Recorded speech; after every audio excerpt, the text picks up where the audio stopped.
Hey guys, कैसे हैं आप सब लोग। आई होप आप सारे अच्छे होंगे, ठीक होंगे। My name is expert guy and bringing you our very next part, ठीक है, ऑफ द सीरीज़ एक्सरसाइज 2.4। ठीक है, मैंने आप लोगों से प्रॉमिस किया था कि जितना जल्दी हो सकेगा I will try my level best to cover all the exercises and हम एक्सरसाइज के क्लोजर के ऊपर आ रहे हैं। 2.4 तक हम पहुंच चुके हैं।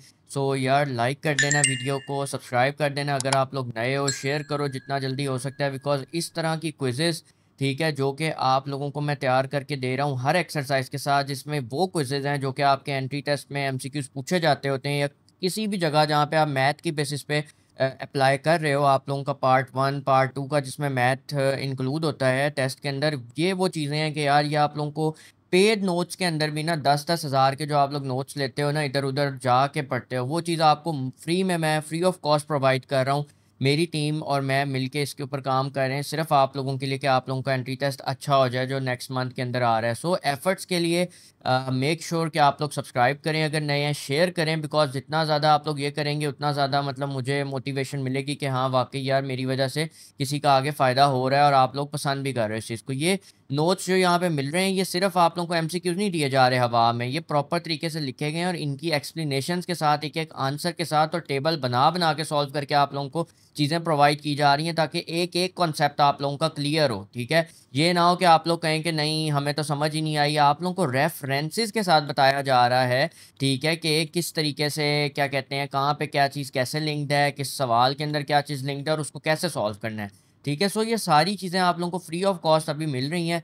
इसके लिए कुछ भी नहीं करना, सिर्फ इंस्टाग्राम के ऊपर जाके मुझे आप लोगों ने मैसेज कर देना है कि हमें इस एक्सरसाइज का ये वाला क्विज चाहिए या ये वाली चीट शीट चाहिए। मेरा एआई का बॉट ऑटोमेटिकली आपको वहाँ पे ये चीज़ सेंड कर देगा। इसके साथ हम आपको चीट शीट भी दे रहे हैं हर एक्सरसाइज की, हर कॉन्सेप्ट की, फ्री ऑफ कॉस्ट। ठीक है, इसमें आप लोगों के सारे कॉन्सेप्ट्स एक एक चीज़ टेबल के साथ with explanation with examples cheat sheet में लिख दी गई है, कि पेपर वाले दिन आप लोगों को कुछ भी रिवाइज ना करना पड़े। आप लोग इधर आओ, बस अपनी एक एक्सरसाइज की चीट शीट गुजारो 3 से 4 पेजों की, और बस आप लोगों की पूरी एक्सरसाइज खत्म।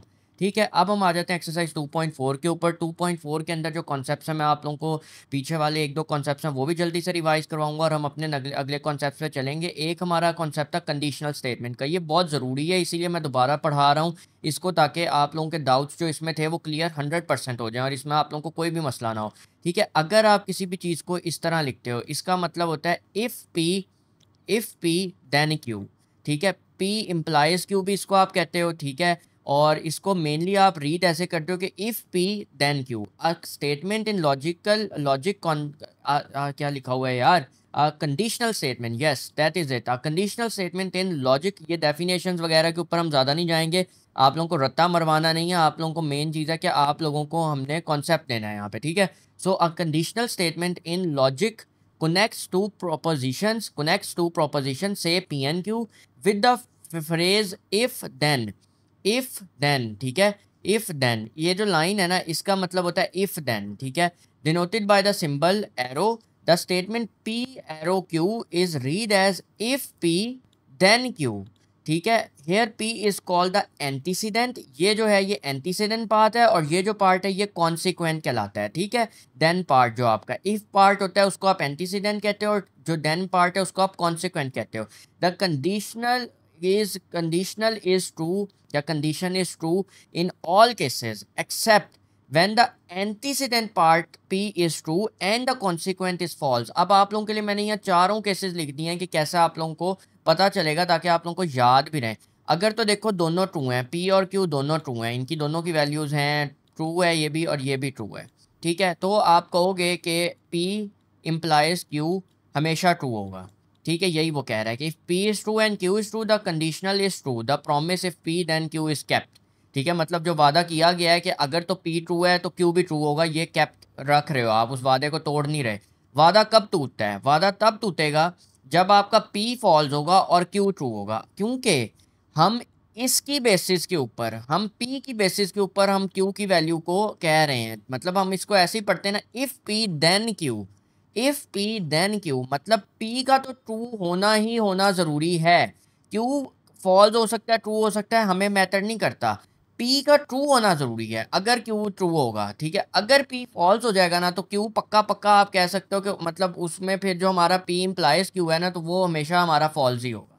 ठीक है, अगर तो P फॉल्स हो गया। बाकी सब केसेस में जब P ट्रू है, बेशक ये Q फॉल्स हो जाए तब भी आपका आंसर ट्रू आएगा। ठीक है, अगर दोनों आपके फॉल्स हैं, ठीक है, तब भी आपका आंसर ट्रू आएगा। दोनों तब भी आपका आंसर यस, तब भी आप कह सकते हो कि आपका आंसर ट्रू आएगा। बिल्कुल, सिर्फ इस केस में जो मैंने आपको बताया कि अगर आपका P फॉल्स हो जाए, P आपका फॉल्स हो गया, ये बेशक आपका ट्रू है, तब आपका आंसर फॉल्स ही आएगा। सिर्फ ये केस है जो आप लोगों ने याद रखना, बाकी आप लोगों को पता है, सारे केसेस मैंने आप लोगों को बता दिए हैं।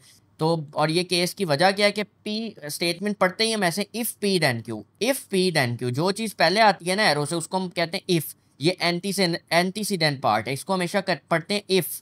ठीक है, और ये है देन, क्यू देन है। ठीक है, सो इसका जो है ट्रू होना ज़रूरी है, ये फॉल्स नहीं हो सकता। ठीक है, ये फॉल्स अगर हो जाएगा तो फिर जो आपका अगला नेक्स्ट टर्म है वो आपकी अगर ट्रू भी है, ठीक है, मैटर नहीं करता, वो आपका आंसर पे फॉल्स ही आएगा। हाँ, अगर दोनों फॉल्स हैं तो उस केस में भी ये ट्रू होगा। ठीक है, क्योंकि इसमें क्यू भी फॉल्स है।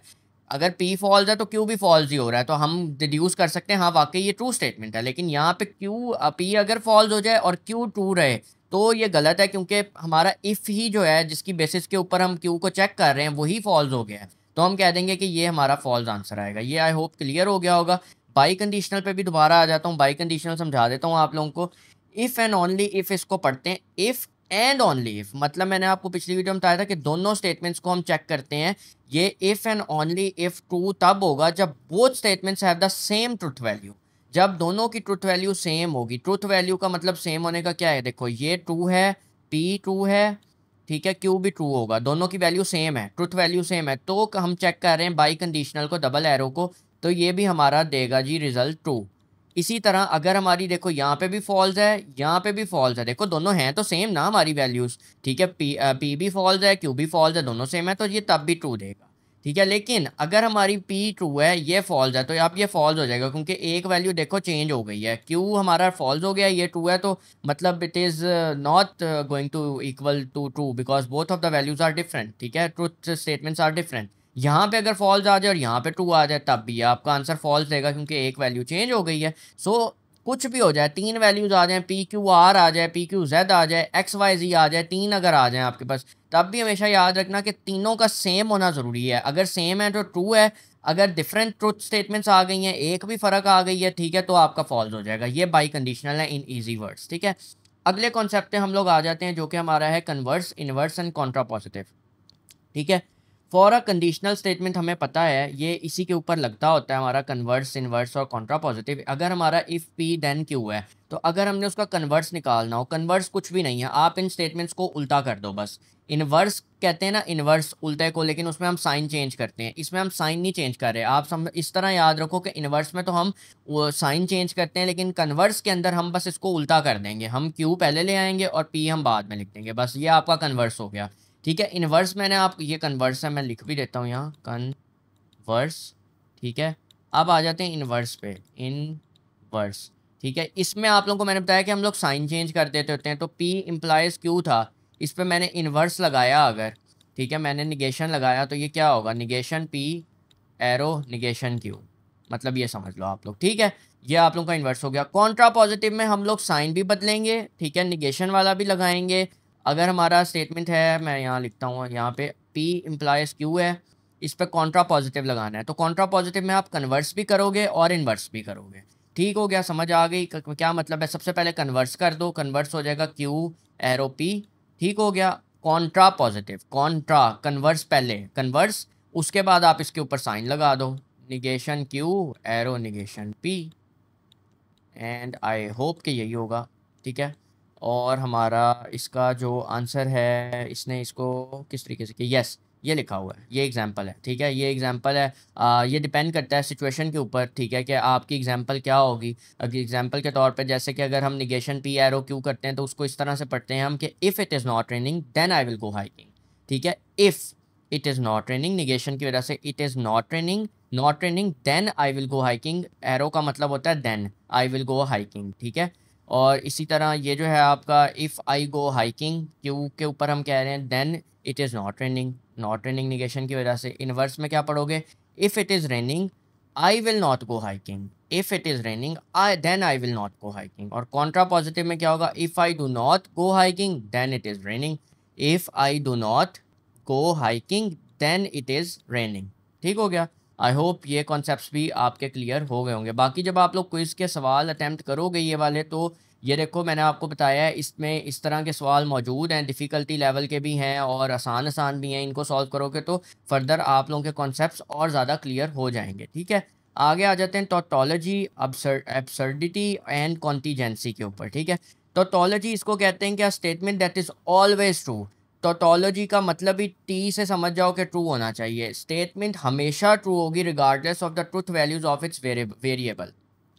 ठीक है, मतलब कहने का ये है कि अगर तो स्टेटमेंट जो आप स्टेटमेंट का आंसर जब निकालो, आउटपुट निकालो, इन दोनों का ट्रुथ टेबल जब आप बनाओ, जैसे ये आपके पास सवाल एक गिवन है, ठीक है, तो आपने इसका ट्रुथ टेबल बनाना है। अगर तो ये ट्रू होगा, इसमें मतलब ट्रू ही होना चाहिए दोनों केसेस के ऊपर इसको। ठीक है, मतलब जब ये ट्रू फॉल्स है तब भी यहाँ पे अगर ट्रू आएगा, ठीक है, और यहाँ पे भी ट्रू होगा। ठीक है, मतलब आउटपुट आपका ट्रू आ रहा है, तब आप कहोगे कि ये स्टेटमेंट इज़ ऑलवेज ट्रू, तो ये टोटोलॉजी है। ठीक है, हैंस प्रूव। लेकिन अगर कोई स्टेटमेंट फॉल्स होगी, जो कि ये केस है, इसमें देखो स्टेटमेंट फॉल्स है, ठीक है, आउटपुट हमारा फॉल्स आ रहा है, ठीक है, तो हम कहेंगे कि ये फॉल्स है, तो ये अब्सर्डिटी है। ठीक है, स्टेटमेंट इज़ अब्सर्ड। ठीक है, कॉन्ट्राडिक्शन आ रही है। ठीक है, can not be both true. मैं एग्जांपल बताता हूँ, ये आप लोगों की बुक की है स्टेटमेंट। और अगर कॉन्टीजेंसी की तरफ हम बात करते हैं, statement that can be true और false depending upon the values of the truth table. मतलब यहाँ पे फॉल्स भी आ सकता है, यहाँ पे ट्रू भी आ सकता है। ये ज़रूरी नहीं है कि ये फॉल्स ही होगा, ये ज़रूरी नहीं है ये ट्रू ही होगा, ये can be true can be false है। एग्जाम्पल के तौर पर अब्सर्डिटी की एग्जाम्पल अगर हम सबसे पहले देखें, तो हमारे पास एक क्वेश्चन है कि पी कंजंक्शन निगेशन पी। ठीक है, पी लिख दिया, उसका निगेशन लिख लिया, ट्रू फॉल्स फॉल्स ट्रू। ठीक हो गया। अब इसको हम इधर लिखते हैं साइड पे, राइट साइड पे, P and negation P. And मैंने आप लोगों को बताया था क्या होता है, एंड कैसे लेते हैं। अब हमने इन दोनों का एंड लेना है, बेसिकली हम इसका एंड ले रहे हैं, तो एंड क्या होगा, ट्रू और ट्रू होगा तब ही ट्रू होगा। अगर एक भी फॉल्स हो जाए तो वो फॉल्स ही होता है। ट्रू फॉल्स तो ये फॉल्स है। इसी तरह यहाँ पे देखो, फिर फॉल्स है तो ट्रू है तो भी ये फॉल्स होगा। तो देखो हमारा आउटपुट आ गया फॉल्स, तो हम कह सकते हैं कि ये अब्सर्ड स्टेटमेंट है, अब्सर्डिटी है। ठीक है, ये दोनों ट्रू नहीं हो सकते। इस पे आ जाते हैं टोटोलॉजी के ऊपर। ठीक है, two statements are logically equivalent if they have the same truth values for all possible combination of their variables, all possible combination of their variables. ठीक है, मतलब कहने का ये है कि आपका जब ये वाला, जैसे कि एग्जांपल के तौर पे पूरा सवाल है, ठीक है, इसको जब आप सॉल्व करोगे, ठीक हो गया, जब आप इसको एग्जैक्टली पूरा सॉल्व करोगे, सबसे पहले तो आपको तोड़ तोड़ के इनको लिखना पड़ता है ना। पी क्यू की वैल्यूज़ आप लिखोगे, निगेशन पी निगेशन क्यू जो जो इस्तेमाल हो रही हैं, फिर ब्रैकेट वाली को सॉल्व करते हो, जब ये सारी ये सॉल्व हो जाएगी, फिर इसको अलग से सॉल्व करोगे, फिर इन दोनों के दरमियान और ले लोगे आप। ठीक है, तो वो ये कह रहा है कि जब आप इसको चेक करोगे एट द वेरी एंड, ठीक है, जब आप इसको चेक करोगे स्टेटमेंट को, तो अगर आपकी स्टेटमेंट की तमाम वैल्यूज़, पॉसिबल कॉम्बिनेशन की वैल्यूज़ ट्रू होंगी, देन आप कहोगे कि टोटोलॉजी आपकी जो है वो सेटिस्फाई हो रही है। ठीक है, मतलब कहने का ये है कि मैं यहाँ पे एक आसान सी कोई लिख भी देता हूँ आप लोगों को। अगर हम कर लें पी एंड निगेशन, चलो हम इसके ऊपर निगेशन पे नहीं जाते हैं, हम यहाँ पे लिख देते हैं क्यू। ठीक है, अब हम चेक कर लेते हैं, हम कह देते हैं कि जी यहाँ पे बना लेते हैं हम एक ट्रू। ठीक है, और यहाँ पे भी मैं ये एग्जांपल वैल्यूज़ आप लोगों को बता रहा हूँ, ठीक है, ताकि आप लोगों को समझ आ जाए कि कैसे वर्कआउट करती है। ठीक है, यहाँ पे पी है ये मेरा और ये क्यू है। ये इस तरह से होगा नहीं, ये मैं आपको एग्जांपल के तौर पे बता रहा हूँ कि पी एंड क्यू जो है ये आप लोगों का कैसे आना चाहिए। ठीक है, ताकि आप लोगों को पता हो। यहाँ पे देखो कुछ भी हो सकता है। ठीक है, यहाँ पे इस तरह से मैं एग्जाम्पल के तौर पर लिख देता हूँ। ठीक है, यहाँ पर मैं लिख देता हूँ ये। ठीक है, ये आप लोगों ने खुद करना है, मतलब मैं आप लोगों को सिर्फ कॉन्सेप्ट दे रहा हूँ। ठीक है, मैं यहाँ पे क्योंकि वीडियो का टाइम शॉर्ट होता है, मैं आप लोगों को एक एक करवाने बैठूंगा तो बहुत ज़्यादा टाइम यहाँ पे लगेगा एक एक सवाल के ऊपर।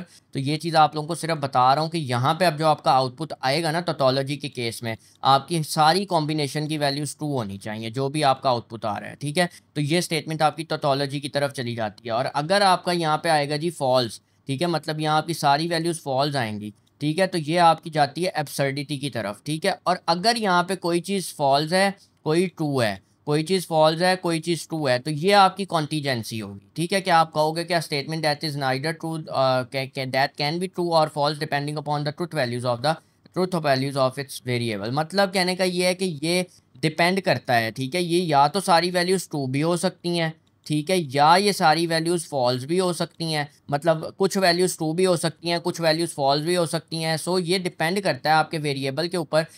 तो ये याद रखना कि जिस केस में सारे कॉम्बिनेशंस ट्रू हों वो तो पक्का पक्का टोटोलॉजी है, जिस केस में सारे कॉम्बिनेशंस फॉल्स हों वो एब्सर्डिटी है, जिसमें कुछ ट्रू हों कुछ फॉल्स हों या समझ ना आ रही हो कि मतलब ये टोटोलॉजी है या एब्सर्डिटी है, वो कॉन्टीजेंसी है, बस आसान अल्फाजों में।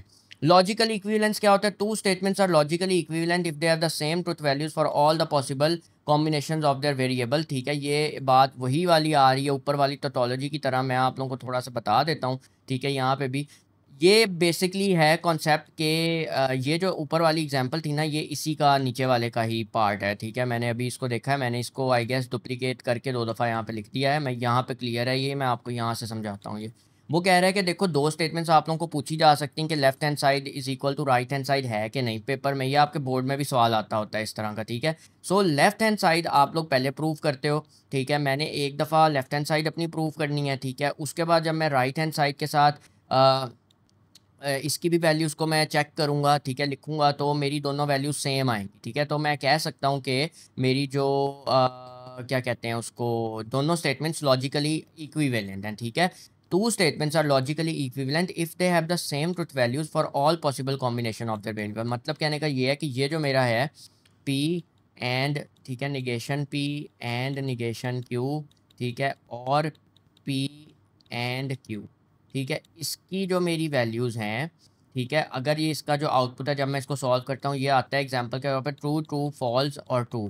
ठीक है, तो ये जो राइट साइड पे मेरे, फिर राइट साइड पे मेरा पी एंड ये जो भी लिखा हुआ है and bracket group negation P and conjunction negation Q, ठीक है, इसको मैं कहूँगा कि इसकी भी मेरी जो आउटपुट आएगी वो भी यही सेम होनी चाहिए। ठीक है, तो इसका मतलब ये है कि ये स्टेटमेंट्स लॉजिकली इक्विवेलेंट हैं। ठीक है, बिकॉज इनकी ट्रुथ वैल्यू सेम है। सो इसको हम प्रूव कर सकते हैं, ये बहुत आसान है। आप लोगों ने एक साइड को जब प्रूव करोगे तो दूसरी साइड के साथ सिर्फ चेक करना है, कंपेयर करना है, आप लोगों को पता चल जाएगा बोर्ड में या आपके एंट्री टेस्ट में कि ये आपका एमसीक्यू का आंसर सही है या गलत है। ठीक है, तो ये तो चेक करना भी बहुत आसान है। अगर तो आपका आंसर सेम आ रहा होगा तो आपका मतलब आपने सही तरीके से सॉल्व किया, अगर आपकी नहीं वैल्यूज़ ये मैच कर रही होंगी तो इसका मतलब है कि आपने कहीं ना कहीं पे गलती की है। सो लॉजिकल इक्विवेलेंस हम इस तरह से चेक करते हैं। नाउ डी मॉर्गन्स फॉर्म के अंदर भी हम लोग इसको कर सकते हैं, तोड़ सकते हैं। लेट्स से कि हमारे पास एक ऐसी वैल्यू है कि हमने निगेशन लगा हुआ है, हमने फाइंड करना है जी निगेशन पी एंड की एंड,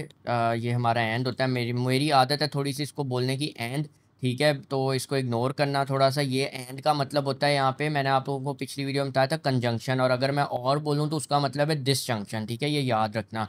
सो ये एंड का ही सिंबल होता है। ठीक है, मैं एंड इसलिए बोल रहा हूँ ताकि आप लोगों के लिए ये आसानी हो कि मैंने एंड लेना है। ठीक है, इसको देख के, और अगर ये वाला साइन होगा तो मैंने और लेना है। ठीक है, सो अब इसका मतलब क्या है, मैंने आप लोगों को पीछे पढ़ाया था, डी मॉर्गन्स लॉज आप लोगों को पढ़ाए थे कि अगर इस तरह से हो, एग्जाम्पल के तौर पे दो लॉज थे हमारे। ठीक है, ये लॉज थे डी मॉर्गन्स के, मुझे इफ़ आई रिमेंबर करेक्टली। ठीक है, कि अगर हम इसका कॉम्प्लीमेंट ले लें ग्रुप का तो ये इस तरह से लिखा जाता है। ठीक है, यूनियन बी का कॉम्प्लीमेंट, और अगर इसको लिखूंगा तो ये ए का कॉम्प्लीमेंट इंटरसेक्शन बी का कॉम्प्लीमेंट। ठीक है, अब मुझे बताओ ये जो निगेशन है ये कॉम्प्लीमेंट ही है। ठीक है, ये एक तरह से कॉम्प्लीमेंट ही है, तो हम इसको कैसे लिखेंगे? निगेशन पी, ठीक है, डिस कंजंक्शन का जब साइन चेंज होगा इस पर निगेशन लगेगा तो ये डिसजंक्शन हो जाएगा, और ये निगेशन क्यू। ठीक हो गया, यही इसी तरह उसने लिखा हुआ है। आप इसको निगेशन पी और निगेशन क्यू की फॉर्म में लिख सकते हो, डी मॉर्गन्स लॉ। और अगर ये इस तरह से है पी और क्यू है तो ये इस तरह लिखा जाएगा, negation P and negation Q. ठीक है, इसको आप इस तरह से तोड़ के सॉल्व कर सकते हो। ये देखो पी क्यू है, पी एन क्यू पहले हमने किया, फिर हमने निगेशन पी एन क्यू इस तरह से लिखा हुआ था, अब हमने इसको तोड़ दिया, हमने निगेशन पी अलग कर दिया, निगेशन क्यू अलग कर दिया, निगेशन पी और निगेशन क्यू हमने इसको, जब हमने इस पर डी मॉर्गन्स लॉ इस पर लगाया तो हमारे पास ये आ गया। ठीक है, सो हम इसको फिर चेक कर सकते हैं। देखो लेफ्ट हैंड साइड पे हमारे पास सबसे पहले क्या था, हमारे पास बगैर निगेशन की ये वैल्यू थी। अब हमने इसकी जब इनको सॉल्व करके हमने वेरिएबल्स इनकी ट्रुथ स्टेटमेंट्स निकाली तो हमारे पास आंसर आया जी, करके भी देख लो बेशक। ठीक है, पी एंड क्यू हमने लेना है ना बेसिकली, और उसके बाद उसको निगेट कर देना है। तो पी एंड क्यू जब मैं लूँगा तो ट्रू ट्रू ट्रू, ठीक है, ट्रू फॉल्स मेरा क्या होगा, फॉल्स, एंड ले रहा हूँ, फॉल्स ट्रू फॉल्स होगा, और फॉल्स फॉल्स भी मेरा फॉल्स होगा। अब मैंने उसका निगेशन ले लिया इस तरफ, ये देखो निगेशन ले लिया, तो ट्रू का निगेशन क्या होगा, फॉल्स। इसी तरह फॉल्स का निगेशन ट्रू, फॉल्स का निगेशन ट्रू, फॉल्स का निगेशन ट्रू। ठीक हो गया, ये मेरे पास एक आ गई। अब मैंने जब इस डी मॉर्गन्स लॉ लगाया तो मुझे पता है कि ये चीज़ इसके ही इक्वल है। ठीक है। तो अब मैं जब इसका आंसर निकालूंगा, ठीक है, तो ये चीज़ इक्वल आनी चाहिए इसके। ये देखो फॉल्स आ रहा है, इधर भी फॉल्स है, ट्रू आ रहा है, इधर भी ट्रू है, ट्रू आ रहा है, इधर भी ट्रू है, ट्रू आ रहा है, इधर भी ट्रू है। सो हम कह सकते हैं the columns for negation group P and Q and negation P or negation Q are identical, proving the logical equivalence, and thus ये डी मॉर्गन्स लॉ आप लोगों का लिख दिया जो कि मैंने यहाँ मेंशन कर दिया। So this was all your exercise, ठीक है। 2.4 इसके कॉन्सेप्ट्स, इसकी चीट शीट, ये सब आप लोगों के लिए तैयार कर दिया गया है। इसको मुझसे ले लेना, ठीक है। एंड दिस विल होपफुली इंशाल्लाह help you all S this really really well. ये सारे इसके कॉन्सेप्ट्स थे 2.4 के। और पिछली वीडियोस में मैं इंडक्टिव, डिडक्टिव, प्रोपोजिशंस, ये सारा बहुत अच्छे से एक्सप्लेन कर चुका हूँ। तो अगर उस वीडियो को नहीं देखा तो उस वीडियो को पहले देख लो, बिकॉज सारी चीज़ें आपस में बहुत ज़्यादा इंटरलिंक्ड हैं, तो आप लोगों के कॉन्सेप्ट्स और ज़्यादा अच्छे क्लियर होंगे। Make sure guys subscribe to the channel. My name is expert guy and I hope to see you all in the next one guys. Goodbye. How could I know it would be good?